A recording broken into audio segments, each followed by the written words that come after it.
La plateforme des organisations béninoises pour les droits des femmes ROP Bénin a organisé du jeudi 24 au samedi 26 février à Porto Novo un atelier de formation des capacités des femmes politiques et militantes au poste décisionnel au Bénin. Cet atelier, qui intervient à moins d'un an des législatives de 2023, a pour objectif non seulement de renforcer les capacités des femmes leaders, mais aussi de les outiller pour les élections à venir. L'un de nos objectifs phares, c'est la représentativité des femmes dans les instances de prise de décision et élever le taux de la représentativité des femmes dans l'arène politique. Et l'un de nos projets phares, c'est l'initiative 35% de femmes aux élections législatives de 2023. C'est en prélude à ces élections que l'atelier de renforcement de capacité des femmes des 13 partis politiques a été organisé. Les femmes représentent plus de 52% de la population béninoise. On dit que les femmes n'ont pas de compétences. On dit que les femmes ne sont pas capables. L'état des lieux en dit long. Si nous ne renforçons pas le leadership politique des femmes, les 24 sièges seront là, mais nous allons passer à côté. On va chercher des femmes au sein des partis politiques, mais nous n'allons pas trouver. Donc, il urge aujourd'hui que nous travaillions non seulement à avoir ces 24 sièges, mais à aller au-delà de ces 24 sièges. C'est ce qui nous a motivés. Et ceci grâce à notre partenaire technique et financier IRI et l'USAID, qui nous appuient pour aller au renforcement des capacités de ces femmes.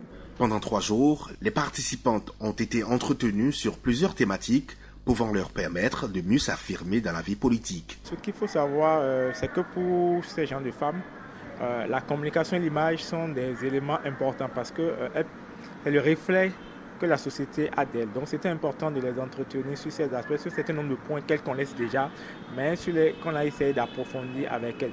Fondamentalement, on leur a expliqué en quoi cela pouvait être important. On leur a expliqué les contours de l'image pour leur dire, au-delà du fait qu'elles veulent être leaders, elles doivent pouvoir s'armer, faire preuve, mettre en avant leurs forces et minimiser le plus possible leurs faiblesses, se servir des opportunités de l'environnement dans lequel ils évoluent et également amenuiser aussi leurs menaces afin de pouvoir atteindre leurs objectifs. Parce qu'en politique aujourd'hui, autant il est important de faire de la mobilisation, autant il est important de mobiliser des ressources, de mobiliser des personnes, il est important de réussir sa communication politique et également de réussir à contrôler, à maîtriser l'image politique qu'on veut renvoyer à la société. Donc c'est sur ces points que nous sommes entretenus avec ces dames qui, pour la circonstance, ont fait preuve de beaucoup d'attention, d'intérêt pour la communication, en témoignent les différentes questions et les commentaires qui sont venus pour appuyer ces échanges-là. En gros, c'était constructif, c'était utile de le faire.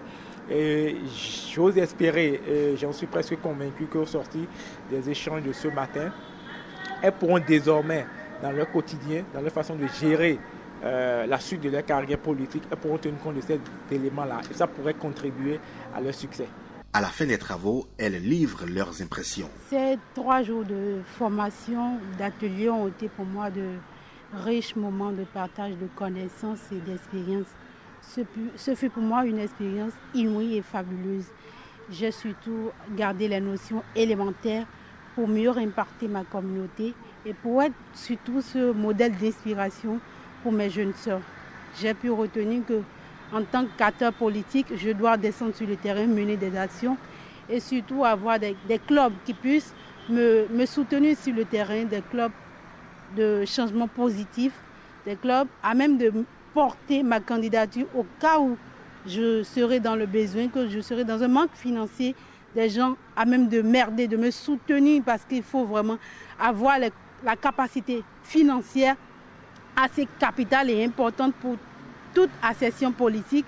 Il faut aussi avoir les connaissances nécessaires, c'est-à-dire se cultiver et surtout si j'ai des diplômes qui ne répondent pas aux exigences de moment, foncer dans les études pour avoir l'âme nécessaire parce qu'il faut surtout avoir les connaissances intellectuelles, les capacités financières et surtout une capacité de mobilisation sur le terrain. Et donc, je dois être un leader à la taille et à l'image de ces hommes-là qui ont mieux impacté leur communauté, leur pays. Cet atelier de formation, je pense que si ce n'était pas initié, il fallait vraiment l'initier. Ça vient vraiment à point nommé parce que les élections législatives de 2023 ne sont pas du tout loin. Et qui va loin ménage sa monture. Et je crois que c'est le ROP qui a vraiment bien pensé en initiant cet atelier de formation au profit des femmes de plusieurs catégories, notamment des femmes qui aspirent justement à être inscrites sur les listes électorales. Alors moi j'ai très apprécié la qualité des communications et le fond des communications, ça répondait, je crois en tout cas, aux préoccupations et aux attentes des femmes leaders qui y ont participé. C'est vraiment à saluer. Je salue donc toute l'équipe de ROP, de IRI, au travers de l'USAID, qui ont quand même cru devoir trouver des thématiques qui cadrent justement avec notre contexte actuel. Donc vraiment c'est à saluer et je retiens fondamentalement une phrase de l'ex-maire de la commune de Pereret. Elle dit que les difficultés construisent des gens forts à la fin. Et cette phrase-là, je la garde chèrement et je sais que nous en tant que femmes, même quand les difficultés se présentent, il faut continuer, il faut persévérer. Elle a dit 4 choses. Elle a parlé de patience, de persévérance, de prière et de silence. La femme politique, la femme leader en politique, c'est la vision, la conviction et l'action. Et donc, nous avons retenu au cours de ces 3 jours d'activité dont nous avons bénéficié qu'il est temps pour la femme de se réveiller, il est temps pour la femme de prendre conscience de ses acquis, de prendre connaissance régulièrement et quotidiennement soin de ses connaissances, de ses compétences individuelles, compétences personnelles, parce que sans l'appréhension des tests, des lois, des règlements, la femme ne peut rien en politique. Cet atelier entre dans le cadre du projet Appui aux élections et processus politiques au Bénin, piloté par la plateforme des organisations béninoises pour les droits des femmes ROP Bénin, grâce à l'appui technique et financier de l'International Republican Institute, IRI, à travers l'USAID. En attendant de retourner dans leur formation politique pour la vulgarisation des connaissances reçues lors de cet atelier, les participantes expriment leur joie à travers des slogans et chants, une façon pour elles de remercier les initiateurs de ce projet.